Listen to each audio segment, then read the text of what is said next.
Welcome to Miss Scarlett. Subscribe and don't miss out on Patreon. Have fun! In the darkening evenings, a persistent phone screech echoed, disrupting the tranquility. Amidst the shadowy room, groping fingertips swept the surface, toppling a vacant mug before locating the buzzing device. "Hello?" It rasped, hoarse from a day's labor in accounting's trenches. The familiar voice, shadowed by beeping hospital machinery, broke through. "Harvey? It's her!" Harvey Bentley snapped awake. Phone grasped tight. "Yeah, babe? What's up? Don't panic, it's just my appendix. They're prepping me for surgery now." Rebecca's voice was weaker than usual, but maintained its characteristic determination. "I'll be right there." Harvey was already searching for his car keys, nearly knocking over a lamp in his haste. No. Surgery is in 20 minutes, and they're keeping me for observation afterward. Just come tomorrow during visiting hours." A pause, then. "But Harvey, there's something important we need to discuss." The seriousness in her tone made him freeze. "What is it?" "The annual Hartwell Foundation Gala is this Friday. I can't miss it. It's the most crucial networking event of the year for the company. My presentation materials are all prepared, but someone needs to be there." Harvey groaned internally. Rebecca worked as a senior marketing executive for a major pharmaceutical company, and these corporate events were always stuffy, political affairs that he avoided whenever possible. "Can't someone else from your team present? Jennifer or Mark, perhaps?" "They don't have the authority. The CEO specifically requested me to represent our division." Her voice dropped lower. "Harvey, I hate to ask this, but the doctors say I won't be discharged until next Monday at the earliest." "What exactly are you asking?" Though he already suspected the answer, dread pooling in his stomach. "I need you to go as me." The silence stretched between them. "As you? Rebecca, that's impossible. I can't just... Please, Harvey, my career depends on this. We've worked so hard for my promotion. If I miss this presentation, Henderson will give the director position to Martin." Harvey paced across their modest living room, running his free hand through his short brown hair. He and Rebecca had been married for 8 years, supporting each other through career changes, a cross-country move, and countless challenges. She'd stood by him when his small accounting practice nearly went bankrupt 3 years ago. "How would that even work? I'm a 5'11" man with a day's worth of stubble. No one's going to believe I'm you." Rebecca's voice gained strength, that familiar problem-solving tone emerging. "You don't need to interact closely with anyone. Just wear my emerald gown, the floor-length one with the draping that hides the figure. I have a good blonde wig from last Halloween. You only need to be seen from a distance, give my presentation, and leave early claiming I'm still recovering." "This is insane," Harvey muttered, but his resistance was already weakening. "I don't even know your presentation." "It's all on note cards, and you've heard me practice it a dozen times. Please, Harvey." The desperation in her voice sealed it. "Fine. But if this goes horribly wrong, I'm never letting you forget it." The relief in Rebecca's voice was palpable. "Thank you. I love you so much. We'll go over the details when you visit tomorrow." After hanging up, Harvey collapsed onto the sofa, wondering what he'd just agreed to. He glanced at the framed photo on the side table. Rebecca at last year's company picnic, her blonde hair shining in the sun, her smile radiant. He'd do anything for that smile.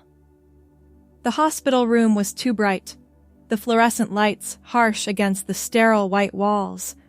Rebecca looked small in the bed, her normally vibrant face pale, but her eyes lit up when Harvey entered.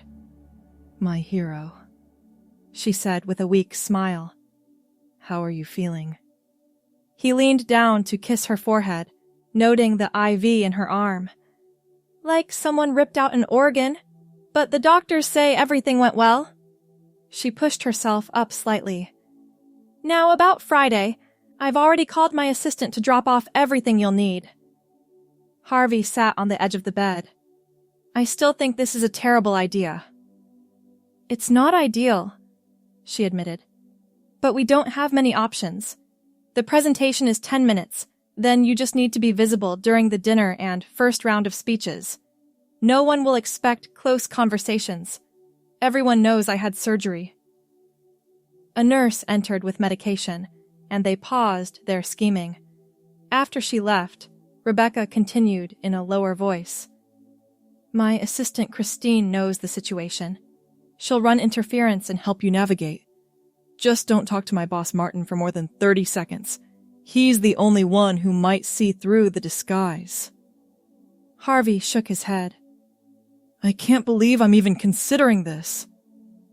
Think of it as an undercover mission. Very Mrs. Doubtfire. Her attempt at humor fell flat as Harvey grimaced. Not helping, Becca. Sorry. She reached for his hand. I wouldn't ask if it wasn't absolutely critical. This promotion means we could finally start saving for that house in Vermont we've been talking about. The dream they'd shared for years. A small farmhouse with enough land for a garden and maybe a few animals. A place to eventually raise a family away from the city's congestion. All right, he sighed. Walk me through exactly what I need to do. 3 days later, Harvey stood in their bedroom, staring at the items laid out on the bed. An elegant emerald green evening gown with flowing fabric. A realistic blonde wig styled in loose waves.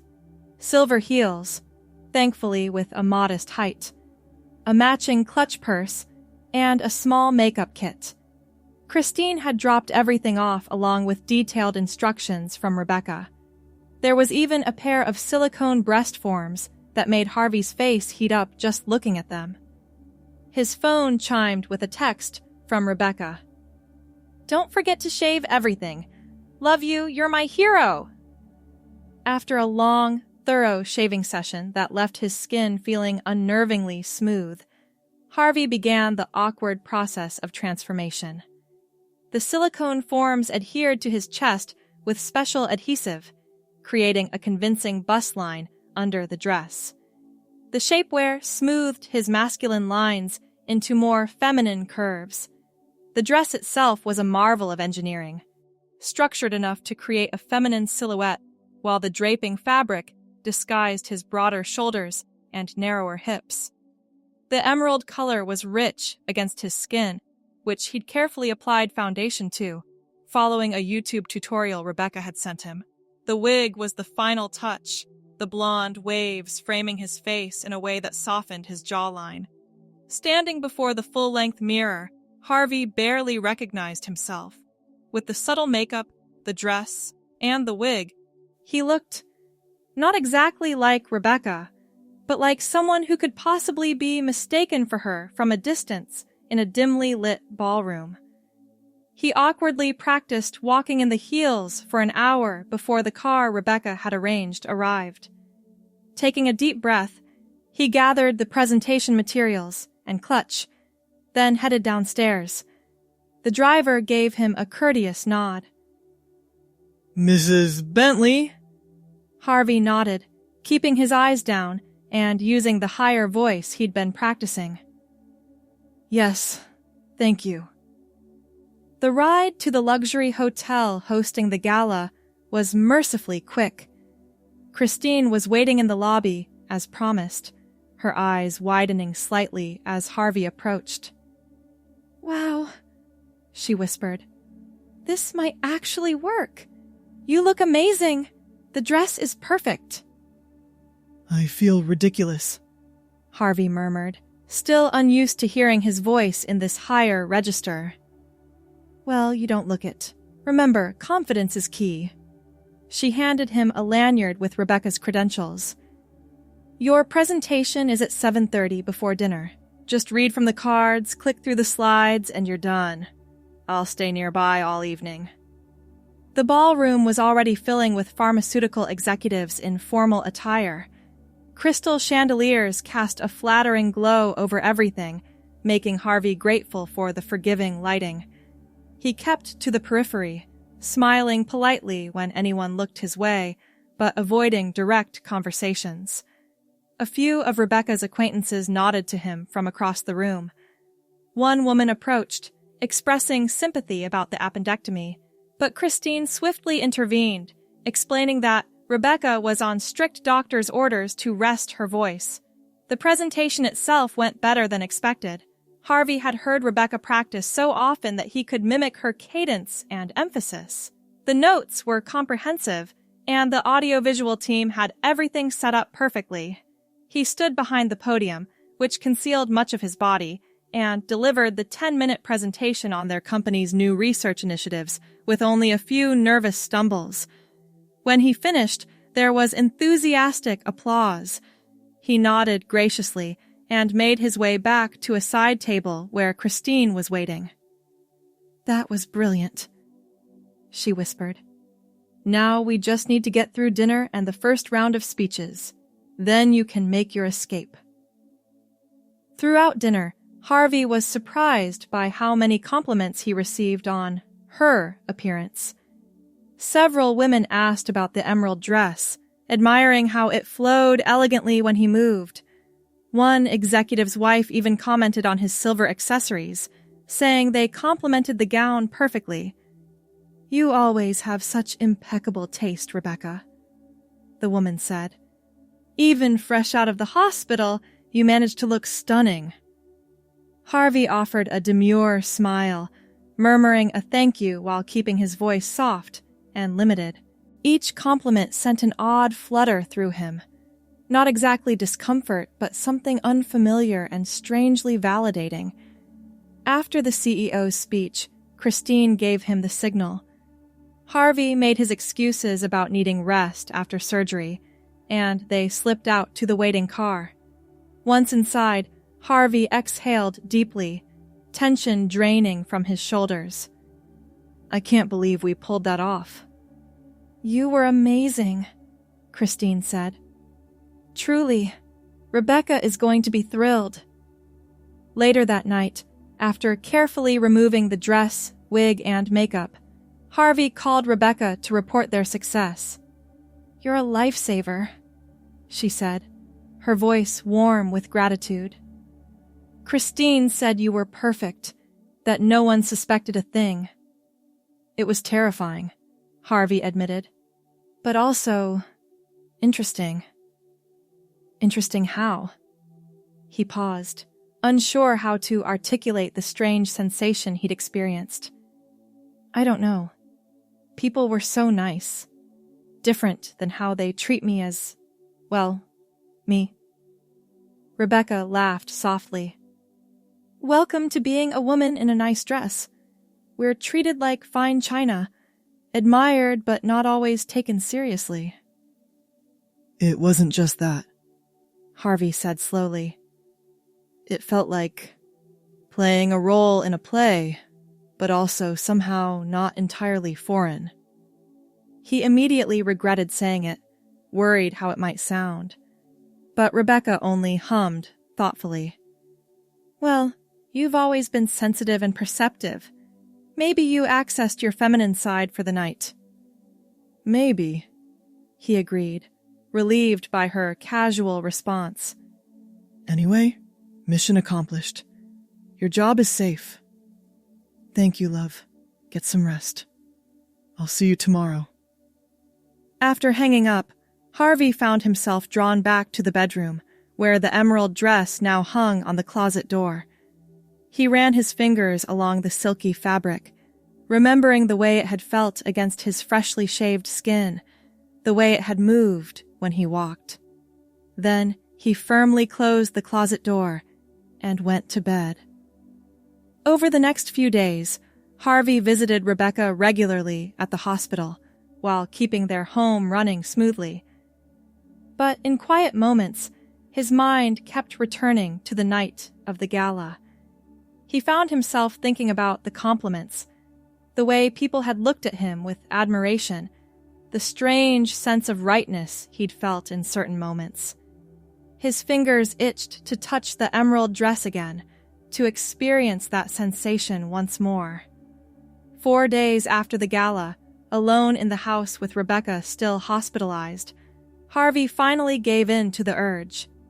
He opened the closet and carefully took out the dress, laying it on the bed. Next came the wig, its blonde waves catching the afternoon sunlight streaming through the window. "Just curious," he told himself as he went to the bathroom to retrieve the makeup kit Christine had provided. This time, he took more care with the application, following the tutorials more closely. He contoured his cheeks to soften his jawline, applied mascara to lengthen his lashes, and even added a touch of rose-colored lipstick.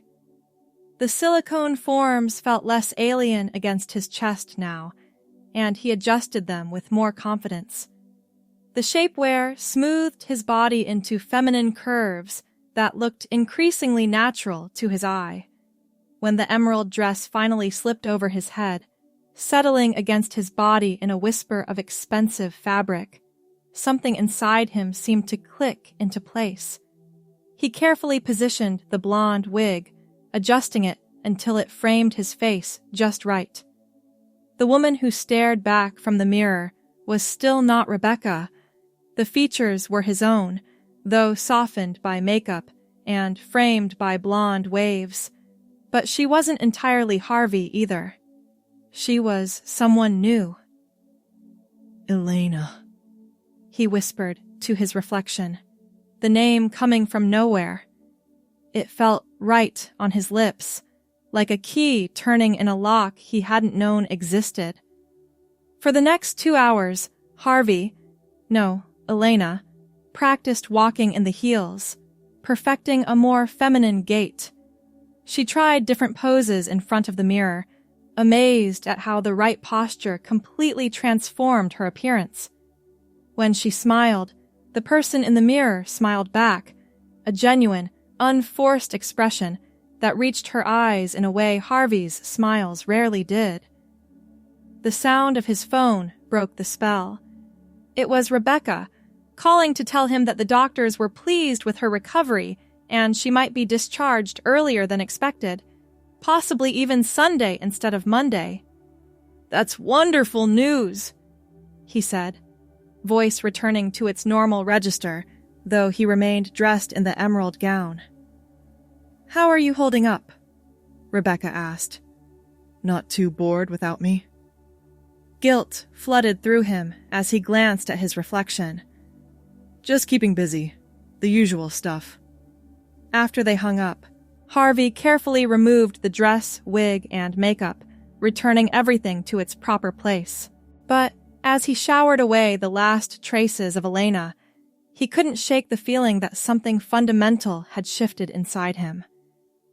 The next day, while Rebecca was undergoing physical therapy at the hospital, Harvey found himself opening his laptop and searching for women's clothing online. It felt illicit, thrilling, and terrifying all at once. After an hour of browsing, he ordered a lavender sundress and white cardigan, selecting next-day delivery and giving a fake name, Elena Foster, for the package.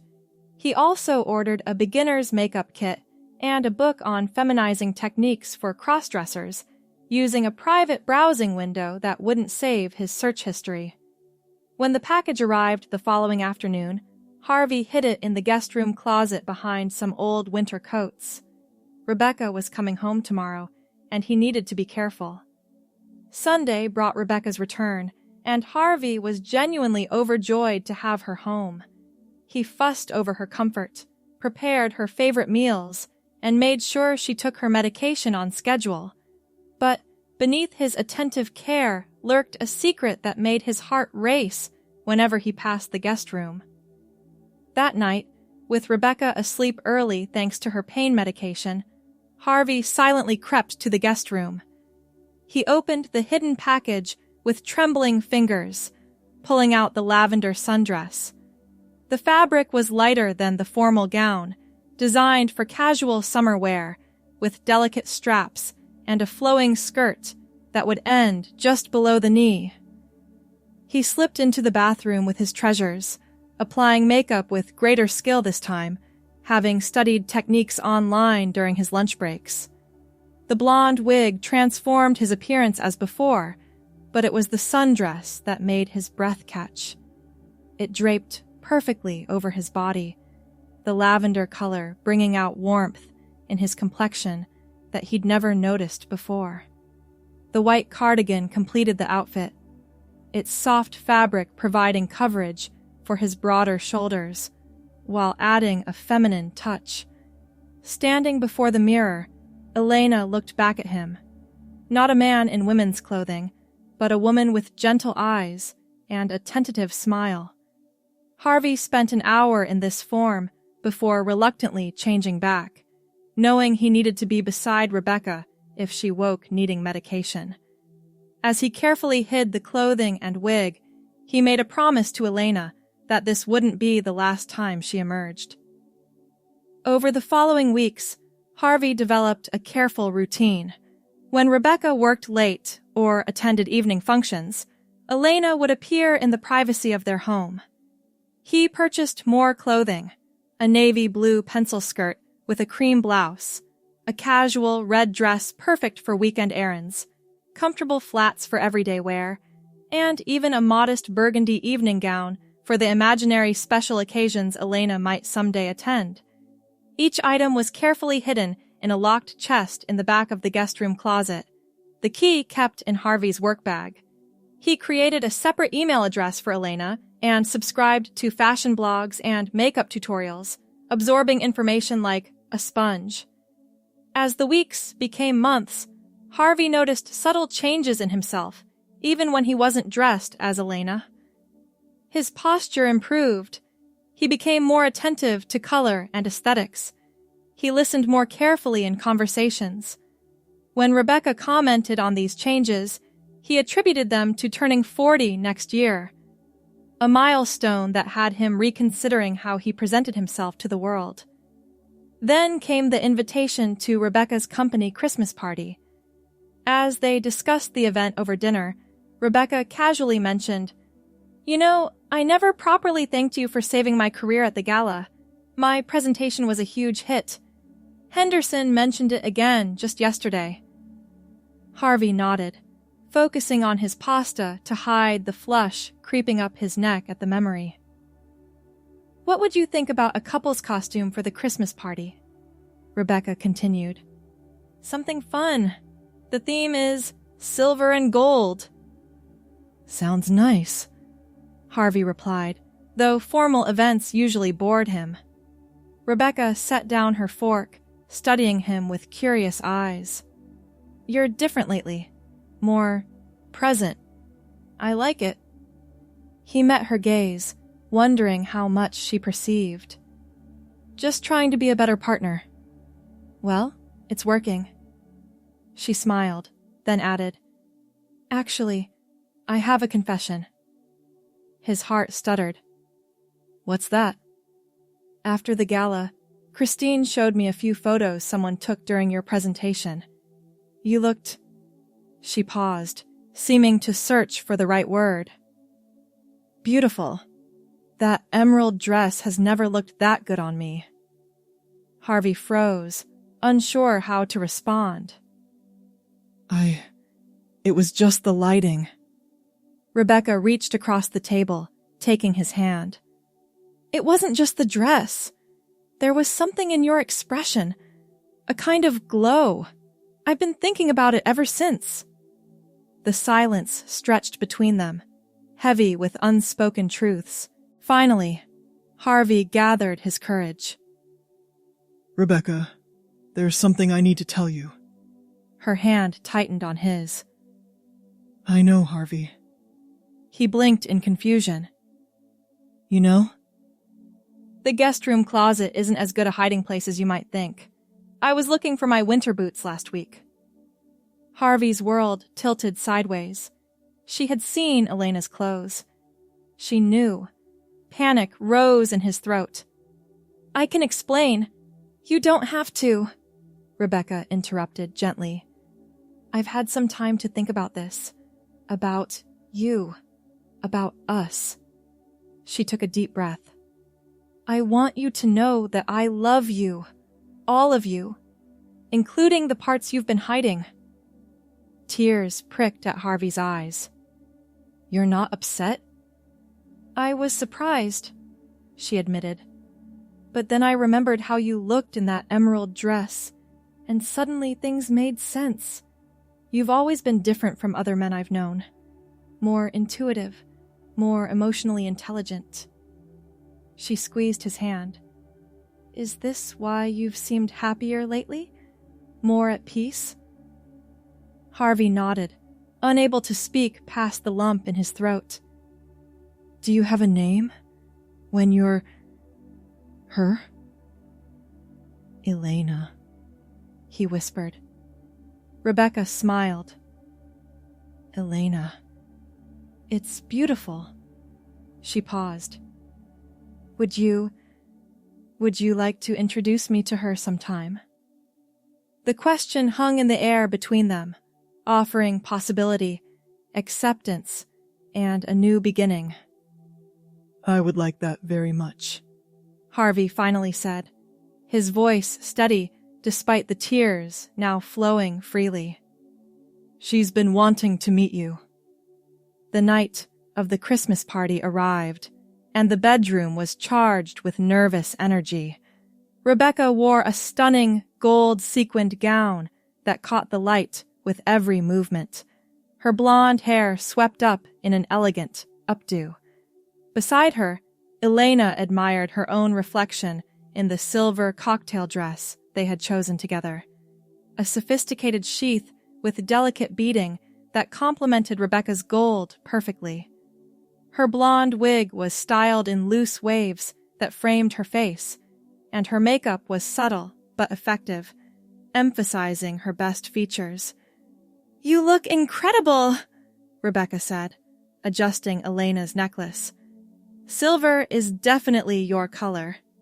"So do you," Elena replied, still marveling at how naturally her feminine voice now came to her after weeks of practice. "Are you sure about this? Your colleagues?" "We'll be fine," Rebecca finished firmly. "I've already spoken with my closest friends at work. They're supportive. As for everyone else, we'll simply say you're embracing your authentic self, and anyone who has a problem with that doesn't deserve our time." The past 3 weeks since their conversation had been transformative. What had once been Harvey's secret had become their shared journey. Rebecca had been there for every step, helping Elena refine her makeup techniques, teaching her the unspoken rules of women's fashion, practicing feminine mannerisms together. They had long conversations about what this meant for their relationship, for Elena's identity, for their future. It was still evolving, but the fear that had gripped Harvey for so long had dissipated, replaced by a partnership stronger than ever before. "What about your parents? The holiday dinner is next week," Elena asked, voicing her biggest remaining concern. Rebecca took her hand. "One step at a time. Tonight is about us celebrating who you are. The rest will follow when you're ready." The company Christmas party was being held at the same luxury hotel as the gala. As they entered the ballroom arm in arm, Elena felt a moment of déjà vu. The same chandeliers, the same elegant space, but everything else was different. The first person to approach them was Christine, who embraced Elena warmly. "You look gorgeous! That dress is perfect on you!" Throughout the evening, Rebecca proudly introduced Elena to her colleagues. There were a few raised eyebrows, some awkward questions, and one uncomfortable encounter with a more conservative executive, but for the most part, they were met with curiosity, kindness, and acceptance. During a quiet moment by the dessert table, Rebecca's boss, Martin, approached them. Elena tensed, remembering how Rebecca had warned her about him during the gala deception. Rebecca. He nodded, then turned to Elena. And you must be Elena. Rebecca has told me a bit about your journey. It's nice to meet you, Elena said, cautiously. I just wanted to say, Martin continued, lowering his voice slightly, that my sister went through something similar 5 years ago. It takes courage to be who you truly are. He raised his glass in a small salute. The company fully supports you both. After he walked away, Elena turned to Rebecca with wide eyes. Did you know about his sister? Not until I spoke with him last week, Rebecca admitted. Sometimes people surprise you in the best ways. Later, as they swayed together on the dance floor to a slow holiday melody, Elena rested her head on Rebecca's shoulder. Thank you, she whispered. For what? For seeing me. The real me. Rebecca pulled back slightly to look into Elena's eyes. You know, when I asked you to attend that gala as me, I never imagined it would lead us here. But I'm so glad it did. You're radiating happiness tonight. I feel whole, Elena said simply. For the first time. As the music played around them, snow began to fall outside the tall windows of the ballroom, dusting the city in silver that matched Elena's dress. They continued dancing, 2 women in gold and silver, illuminated by the soft glow of holiday lights, a picture of harmony, acceptance, and love. Elena knew there would be challenges ahead, family announcements, legal considerations, public perceptions. But in this moment, wrapped in Rebecca's arms, wearing a silver dress that felt more natural than any suit ever had, she was exactly where she was meant to be. The journey had begun with an uncomfortable favor, a reluctant husband in an emerald green evening gown. It had transformed into something beautiful and true. Elena, stepping confidently into her future, finally at home in her own skin. As the evening ended, and they stepped out into the gently falling snow, Rebecca laced her fingers through Elena's. Ready to go home? Elena squeezed her hand, the silver dress catching the light of the street lamps. With you? Always. Together they walked toward their waiting car, leaving 2 sets of footprints in the freshly fallen snow, moving forward, side by side, into whatever came next. Thanks for watching, my girlies! Be sure to check out Patreon for more!